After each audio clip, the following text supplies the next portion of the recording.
Nytårsaften er et af årets mærkeligste højdepunkter. I morgen er der jo atterandag. Solen vil stå op på det sene tidspunkt, som hører årstiden til, og vejret vil næppe blive anderledes, end hvad den seneste vejrmelding lover os. Alligevel ser vi frem til denne aften som noget særligt, enten vi samles i glade venners lag, eller vi måske foretrækker at holde den i stille eftertanke. For denne aften er skelsættende. I morgen står vi pludselig i et helt nyt år 2008. I aften vil vi sige farvel til år 2006. Her i Danmark oplever mange af os i disse år gode tider med øget velstand, med optimisme og tryghed. Vi synes, at vi efterhånden er blevet dygtige til at indrette vort samfund, sådan at alle skal kunne få det mest nødvendige, i hvert fald når det gælder materielle goder. Vi er meget optaget af at opnå det perfekte, det gnidningsfri og behagelige liv. Landet skal være yndigt, men det må ikke lugte. Byen skal være fuld af liv, men den må ikke larme. Alle vores ønsker skulle gerne opfyldes, men det må ikke koste noget. Vi ser helst, at vort liv er fuldt af udfordringer, men de må endelig ikke blive for krævende eller medføre uberegnelige konsekvenser. Især de unge familier er hårdt spændt for. De har rygende travlt. De har høje ambitioner. De sætter sig store mål. Og mange ser dem også gå i opfyldelse.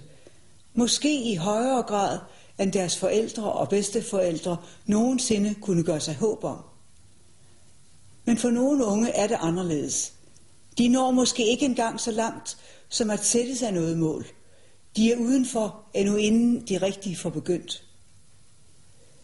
Vi har et ansvar for hinanden. Det er et af de principper, vores samfund bygger på. Måske var vi bedre til at forstå det dengang, der var mindre at deles om. Nu er det så nemt at synes, at problemerne kan nogen andre tage sig af, blot vi selv kommer videre.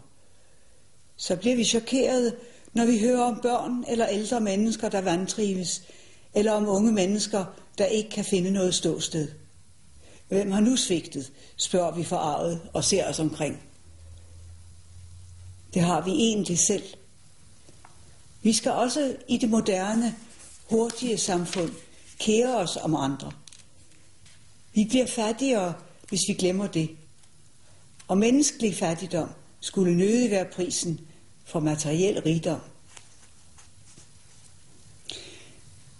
Det rige samfund, som vi tilhører, med dets mange goder og den indarbejdede omsorg også for de svagere, tiltrækker mennesker, der kommer fra andre egne af verden, og som nærer de samme håb som vi. Et godt og virksomt liv med familie og venner, med glæde både i det nære og i fællesskabet. Det er ikke let for nogen at skulle lægge sin tilværelse om, sådan som det må ske, når man slår sig ned i et nyt land.